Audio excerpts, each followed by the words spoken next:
இன்றைக்கி பிறந்தநாள் கொண்டாடுறவங்க, கல்யாண நாள் கொண்டாடுறவங்களுக்கெல்லாம் என்னுடைய வாழ்த்துக்கள். கடவுளுடைய ஆசீர்வாதம் கிடைக்கட்டும். இன்றைக்கி கதையினுடைய தலைப்பு வைத்திய செலவு. இந்த கதையை கேட்குறதுக்கு முன்னாடி ஷார்ட்ஸ் பார்க்குறீங்க, வீடியோ பார்க்குறீங்க, ஒரு லைக் பண்ணுங்கள், ஷேர் பண்ணுங்கள், பெல் பட்டனை கிளிக் பண்ணுங்கள், சப்ஸ்கிரைப் பண்ணுங்கள். வாங்க கதைக்குள்ளே போகலாம். ஒரு வைத்திய செலவு. ஒரு சமயம் தெனாலிராமனுக்கு உடல் நலம் மோசமாகி விட்டது. ஆனால் வைத்திய செலவுக்கு தெனாலிராமனிடம் பணம் இல்லை. அதனால் வட்டிக்கு பணம் கொடுக்கும் சேட்டை அணுகினான். சேட்டும் பணத்தை எப்போது திருப்பி கொடுப்பாய் என்று கேட்டான். என் உடல் நலம் தேறியதும் என்னுடைய உயர் சாதி அரேபிய குதிரையை நல்ல விலைக்கு விற்று பணம் தருவதாக சொன்னான். சேட்டும் நம்பிக்கையோடு பணம் கொடுத்தார். பணத்தை பெற்றுக்கொண்ட தெனாலிராமன் சிகிச்சையை ஆரம்பித்தார். பல மாதங்கள் கடந்தன. ஆயினும் தெனாலிராமனிடமிருந்து பணம் வருவதாக தெரியவில்லை.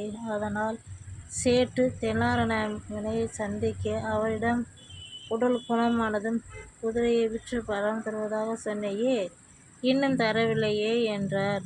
ஆனால் யோசித்த ராமன், அநியாய வட்டி வாங்கும் சேட்டுக்கு பாடம் கற்பிக்க வேண்டும் என, சரி, குதிரையை விற்று பணம் தருகிறேன், என்னுடன் நீயும் வா என்று அவரையும் அழைத்து கொண்டு சந்தைக்கு புறப்பட்டனர். போகும்போது குதிரையின் கூடவே ஒரு பூனையும் அழைத்து சென்றான் தெனாலிராமன்.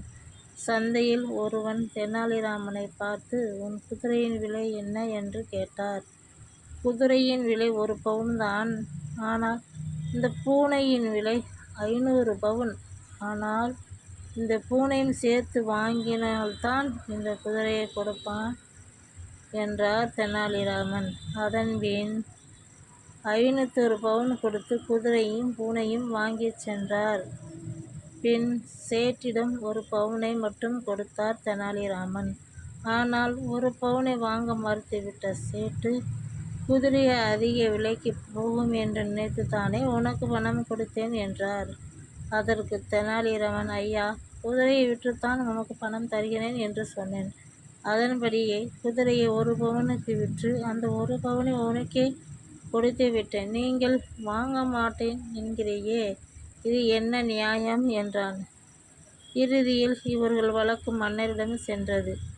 மன்னர் இவ்வழக்கை நன்கு விசாரித்து பின் தெனாலிராமன் செய்தது சரியே என்று தீர்ப்பு கொடுத்தார்.